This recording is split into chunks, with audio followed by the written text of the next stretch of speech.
Welcome to UO Today. I'm Paul Pepis, Director of the Oregon Humanities Center. Our guest today is Patricia Cochran, Executive Director of the Alaskan Native Science Commission. Cochran, an Inupiat Eskimo, how do I do on that? Okay, was the keynote speaker at the University of Oregon's third annual Climate Change and Indigenous Peoples Conference held December 2nd and 3rd, 2014. Thank you, Patricia, for coming on the show. Thank you for having me, Paul. Tell us about the work of the Alaska Native Science Commission. What do you do? Well, we started actually as a project at the University of Alaska Anchorage, and one that I loved so much that I took the project out and became its first and only director so far 20 years ago. Oh my. So we've been around a good long time. It's a program that is sort of unique, bringing science to both communities and scientists, really trying to bring get the two groups to work more closely together. And so that's really has been our goal, bringing research and science out to our communities in Alaska. So why is it important to create links and relationships between Western scientists and Alaskan Native communities? Why is that an important thing to do? Well, mostly because the blending of science, whether it's traditional science or whether it's physical science or social science, all of those aspects are real, and all of them need to be combined to get the best science possible. And that's really what we're after. Everybody wants to look at all of the issues and to look at them well, examine them, and to bring all of them into the fold. So can you give us some examples of collaborations between Western scientists and indigenous peoples and traditional knowledges? Well, we've had a lot of projects looking at traditional knowledge and looking at traditional science as well. Many of them having to do with our animals. A lot of the whale population has been studied both from an indigenous perspective and then really looking at science and at Western science and how they fit together, and how different information really brings more to the table. The Inupiat people where I come from in Alaska really know whaling. They've been doing it for centuries and know everything there is to know. So we've proven many times over that Western science isn't always accurate, and that bringing in the knowledge of really how the whales function, how they live within their own environment, the people who've been working with them and living with them as family members, as we think of them in the Arctic, how that kind of information really brings much more. That's one example. Climate issues is another really big topic that we've been looking at and working on with our researchers for a number of years. Have you found that the scientists are resistant, or are they open to this? I mean, do they acknowledge the value of traditional knowledge, or do you have to persuade them? Well, I think things have definitely changed over the years. I think that scientists, Western scientists, are beginning to understand that remaining just in your own world it really doesn't help. The whole idea of science is to bring in all aspects of thinking and knowledge. And so when you start looking outside of your own little area of whether it's biology or forestry or whatever it might be, but really understanding that everything is connected. That you have to look at the world really more in a holistic way. That's been the experience, and that's the way that I think most scientists are being raised these days. That people are looking outside their own schools, their own ways of that they've been taught. So you mentioned climate change, environmental changes. Tell us about the environmental changes you've observed in Alaska in your lifetime. Oh, so many that it's really just hard to name them all. But for myself, who I've been around a few years myself, I've seen many changes. Some of the things that our folks have been talking about for at least the last 40 or 50 years, a long time before Western science sort of caught up with the discussion about changes we were seeing. Some subtle changes originally looking at ice and weather conditions, weather patterns that were changing, ice conditions that were changing. Melting of cellar, the permafrost, and the ice cellars that we use to store our food. That was one of the earliest indicators that there was something going on. But our hunters and the people who know the land very well are the ones who were seeing great issues as they were going out on on their daily experiences and really seeing changes that were occurring, from river conditions to weather conditions, changes in the animal patterns, the food, the berries. All of those things are things that have been going on for quite a long period of time. So explain a little bit more about how those kinds of changes impact Native peoples in particular. Why are those really important? Those changes important in the lives of Native peoples? Well, for the most part, our people still live close to the land. We live off of the land. We are part of the land. As I say, our Safeway store is when you open the front door. That's where we go shopping. So if that Safeway store is closed down, then we don't have food to eat. And that is truly the way that most people in our community still wish to live, that's their desire to continue to live as many of our ancestors did, so that we are one with nature, that we understand what's going on with our food, food security, with the animals, the plants, the vegetation, all of those things. So it's really critically important for us to maintain not only our culture and our way of life, but truly the spirit that drives us as Native people. So these changes have been happening. You've just suggested that it's important to try to maintain your traditions. Have some of these changes been so severe that Native communities have had to change their ways to deal with these changes? I think that goes along with being indigenous people. You know, I always say we've been here for thousands of years, and there's a reason that we've been able to survive in the harshest of conditions, in the worst environments, and that's because we are very adaptive people.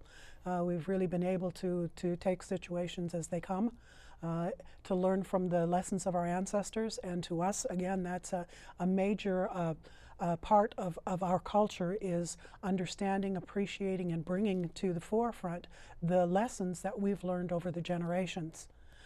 So generations before us have taught us a lot about being able to adapt to the kinds of issues we face today. And that knowledge is really what's helping us to continue. How do the effects of climate change in the Arctic affect other regions of the world? So some people might say, well, you know, what's happening up there, that doesn't impact us. Why is that incorrect? The good news is that most people understand that that's not a very viable argument anymore.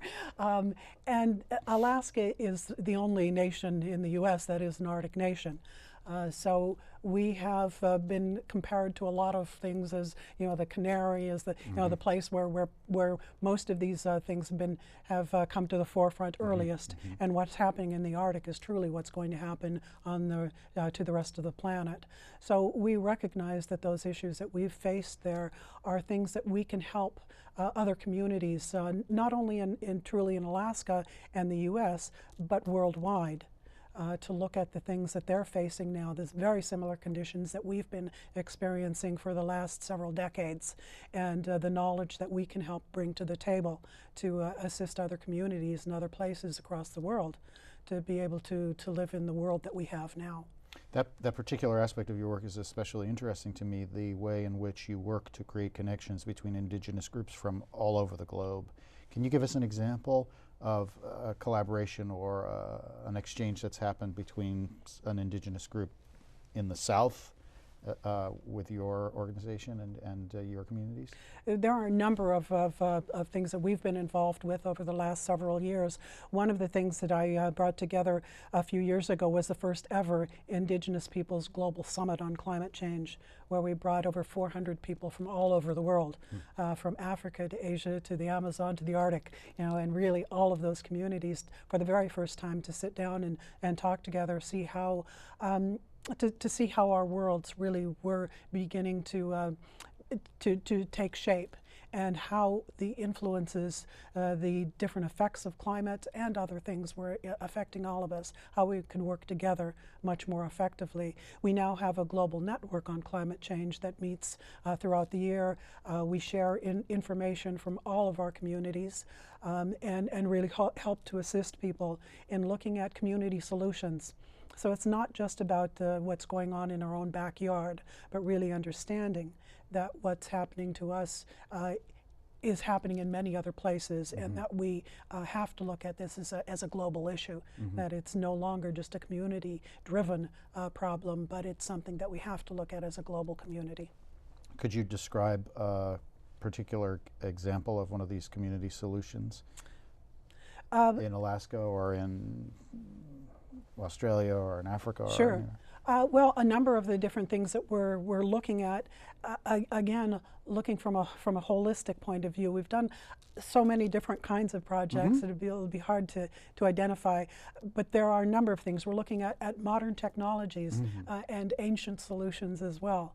So not only looking at the knowledge from our ancestors, but also looking at modern technology, where many of our communities now have wind farms that are producing electricity to supply their communities. Different things like solar. Also looking at writing down traditional legends, traditional songs, all of those things that help us to remember the lessons that came from our ancestors. Some communities are actively engaged in doing things like gardens, community gardens now, so that we can continue to grow produce throughout the year, and some of them doing ones that are run by solar and wind. So a lot, again, looking at modern solutions to ancient problems. You mentioned the work to preserve languages, traditions. Spell out a little bit the relationship between that kind of cultural work and the kind of scientific and environmental work that you do. How do those things go together? Well, the use of language and culture is something that is absolute and really a critical part of all of us, especially as in indigenous communities, where I think everybody uses the example that there are hundreds of words for snow and how you describe snow, and especially in the Inupiat language. So it's really important that we understand that language and the culture that comes from that, so that we can better define the kinds of conditions that we're looking at. For us, again, trying to create that kind of opportunity for our young people so that they know their language and are able to continue with the history, the culture, and the lessons that come from the language. That's really an important part of continuing our communities in a healthy way. So you think that it is possible, in the face of significant transformation, to maintain traditional knowledge, that traditional knowledge can adapt and can endure, even with technological change, with environmental change, with political change? You have that faith. Well, it's more than faith. I think people don't recognize that traditional knowledge is dynamic, that it is not something for a museum relic. It's not a piece of information from the past. Traditional knowledge is ever growing. It is what I learned from my parents, from my grandparents, from my aunties and uncles. That knowledge is the same that I bring from my knowledge and experience and pass on to my children and grandchildren. So it's an ever expanding information base. That's traditional knowledge.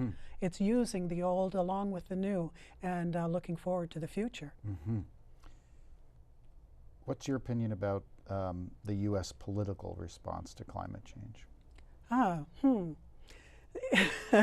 I wish I could say what I really felt, but I'll try to be a little politically correct if I can. I think it's been pretty abysmal. I do a lot of lecturing around the country, truthfully around the world, and there are always skeptics, no matter where I go to. I hate to say the U.S. is probably one of the worst places for people still not getting it. If I have the same talks in Europe, everybody just says, well, of course, we understand that those are issues and we need to deal with them, but it's not the same when I'm here at home. I'd like to think that we're getting better about it, but I'm not so sure anymore. How do you explain that? Do you have an explanation? I think that it's like politics in the U.S. That it's just that it's fractured. And I think it's like everything else. People have dug into their own little hole so far that it's hard to sometimes see outside that hole. even when you look out your window and it's staring you in the Even face. when there's a hurricane going over the top of you, you know, sometimes it's difficult for people to get it. I know that in the past there have been tensions and conflicts between particular environmental NGOs and Native and Indigenous people. Tell us about why and how your organization collaborates with environmental groups. I know that that's one of the things that you do. Why is that something Sure. that you do, and why is, and how have you come to that place? Well, one of the organizations that we help to create and we work with is called the Arctic Alliance. And it is an organization that brings, well, it's a place that brings together organizations from NGOs and Indigenous peoples. And as you say, they have not always gotten along in the best ways possible. So we really wanted to explore that and to find ways that we could be more effective in working with communities who care about the environment, who care about the planet and the people and the critters that we all live with, and those environmental organizations that have basically the same concepts. So we've tried to and have pretty effectively begun to work together more closely with those organizations that used to be not so friendly. I think we've been able to put across our points of view and have actually gotten some of them to change their mind on things like whaling, seal hunting, the kinds of things that are important to our Indigenous peoples and populations. We've been able to change their minds and to get them to understand the reasons that we hold those beliefs. So just let me play this out a little bit.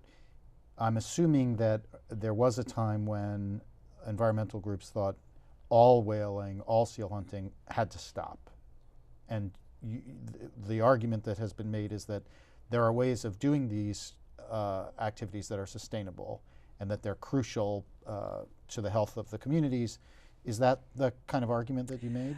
Exactly, and really getting people to understand that we see the animals that we subsist upon as a member of our family. And that whole dynamic changes when you understand that there's really a give and a take in all of that, in everything that we do in this world, to be quite honest with you. And that an offering of a whale, it's giving itself to a community, is something that we treasure and we think of very spiritually, that it is something that we would expect from a family member, and we try to give that same honor back to the animal who's helping to sustain our people. So it really is, I don't want to say, you know, come across as being too green, but it really is one of those things that it's being one with nature. It really is being able to survive. And that's the way we have been doing it for a very long period of time. So you've given that example, and you've also talked about examples where scientists have learned from Indigenous peoples. It sounds like you sound quite hopeful about these new collaborations, and it sounds like Western science and Western environmentalists are demonstrating respect for Indigenous knowledges more than in the past. Is that right? Do you feel that way? I think that's accurate, and I can only tell you that my real hope is also with the future, because when I come to places like here at the University of Oregon and all of the other universities across the world, that's where I really get plugged in. When I see the young students of today, those that we don't have to explain this. They just say, well, of course that's the way it should be. that is really what drives me. That's what keeps me doing what I do. The sooner they're in charge, the better, as far as I'm concerned. I would say to say that oil companies have had a huge impact on Alaska is an understatement. Can you tell us a little bit about those impacts, and are there any positive impacts? Absolutely. Yes, there are. I know that many of our communities, a lot of our native corporations in the state, if you're familiar with the way that we're set up in the state of Alaska, that a lot of our native corporations are making a lot of money, which has helped to improve the lives of people in our communities. We have better school systems than we've ever seen before. We have health care access that wasn't there, infrastructure, roads, sewer systems, those things that were not part of our world before really have come because of industry. And I wouldn't say that we always live in harmony with industry, but I think we've come to accept that there are good and bad things that come along with it.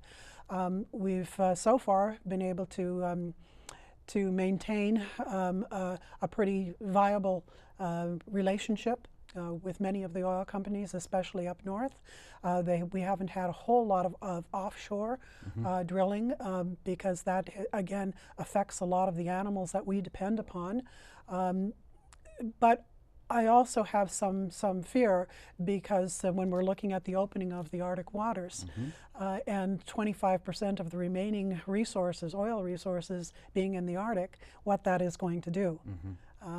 That is a big concern for all of us now where we live, looking at exploration, at industry, at tourism, at fishing, all those commercial opportunities that will come with the opening of the Arctic are things that we're looking at both in the positive and the negative. We're trying to be very honest and real at understanding that this is the world we live in. We have to take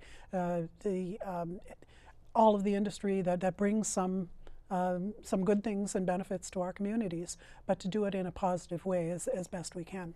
Do you see evidence that oil companies have learned? You've described ways in which indigenous people have adapted and accepted certain realities of the 21st century. Do you think that the oil companies are learning from indigenous peoples? Are they changing their ways? Absolutely. I think there's no question in that. Not only do most all of them have tribal offices and tribal liaisons working with those communities who are traditional members of the communities, so they recognize that that there's a partnership and it has to be there. And also understanding that our native corporations in Alaska are some of the biggest employers and the biggest job opportunities for people anywhere. They're the largest corporations in the state of Alaska. So we have some political influence. We have the ability to be able to move and shake things up a bit more than we had in the past. Your organization puts particular stress on the special knowledge of indigenous women and indigenous youth. What role have indigenous women and indigenous youth played in addressing climate issues in particular? Well, I think most people know that in our communities, our men have always been the hunters, the providers, and women have always basically taken care of the household and making sure that things run smoothly, whether it was in your own family or in your own community. So I think that role has always been part of our role as women, to be able to say that we are providing for, that we are creating a better planet, a better place for our children to live, and that is really the opportunity that we have and the role and responsibility that we have as Native women. Many more of our young women are being educated. There are many more CEOs of our Native corporations that are women now than there are men. So that is something that has changed. I will also say that we understand that brings some other issues along with it as well. As a mother of a son, trying to make sure that they still maintain their roles within our communities is a very important part. So that role of provider, of hunter, of being the one who is at the head of the family, that's still something that we respect and admire. And what about youth? Young people are without a doubt the best thing we have going for us.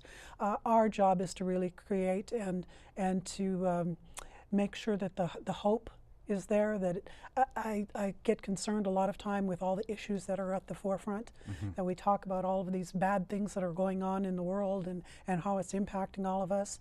But the other part of that is bringing the hope to our kids, to the future generations, that we can do better, and that we're trying to provide them with the tools that they need to carry that on. So you are an optimist? Absolutely. Can you tell us, are there any particular initiatives that your organization provides or pursues that are aimed in particular at indigenous youth, or collaborations between indigenous youth and Western youth? We've had a number of them over the years. We have internship programs that have been provided through the Science Commission to bringing up young people and partnering them not only with our organization but with researchers all across Alaska and the Arctic, so that they are the ones who are learning. One of the great programs that we have in Alaska is called the ANSEP program, the Alaska Native Science and Engineering program. That's not a part of the Science Commission, but one that I really am proud of. Just watching grow at the university. It has now had over 1,000 young people who have gone through creating our own scientists, our own engineers, and bringing those kids to the university, teaching them how to become the next leaders. At the University of Alaska? Yes. Fascinating, fascinating. Do you do collaborations with the university? Yeah, of course. And again, that's where the Science Commission started. I was with the university and it was a project that we started, and it was such a wonderful thing that I really wanted to stay involved in it and took it outside the university. Are you involved in any other organizations beside the commission? Oh, or many. Just let me put it this way. Tell us about one or two of them. Well, yes, I've been involved in so many, I don't know where to begin. I've been with the Arctic Research Commission. I've been part of the National Climate Assessment. I was a chapter author in the Alaska Arctic chapter as well as the tribal chapter. We're a member of the Many Strong Voices campaign through UNEP, United Nations Environmental Program, many, many, many organizations. Do you sleep? I'm hoping to pass the torch very soon. That's why we work so hard in bringing up our students and our young people to really be able to take over for us who are getting closer to that age of becoming the elders ourselves. We have about a minute left. Can you just give us a sense of what you will have talked about at the University of Oregon at the Climate Summit? I'm going to talk a whole lot about the kinds of things that we've been seeing in Alaska with much more visual aids. I have a lot of pictures because pictures are what people remember, showing what's going on in our communities, and then talking about what we're doing about it, bringing the hope to it, the kinds of organizations that we're working with. Can you give me one example of one of those impacts that you're going to Yeah, well, one of the things that we're looking at is erosion, and what that is doing to many of our communities who are facing the possibility of truly having to move their entire, to relocate their entire village to new locations because of erosion and wind and storms, sea ice changes, all of those things. Well, thank you for taking the time today, Patricia, to speak with us. Thank you for fighting the good fight. Best of luck to you, and I hope that your hope is realized. Thank you very much, Paul. I've been speaking with Patricia Cochran, Executive Director of the Alaskan Native Science Commission. Cochran, an Inupiat Eskimo, was the keynote speaker at the University of Oregon's 3rd Annual Climate Change and Indigenous Peoples Conference held on December 2nd and 3rd, 2014. Join me next time when I speak with the poet Katie Didden. She is a visiting professor in the creative writing program at U of O. Thanks so much for watching.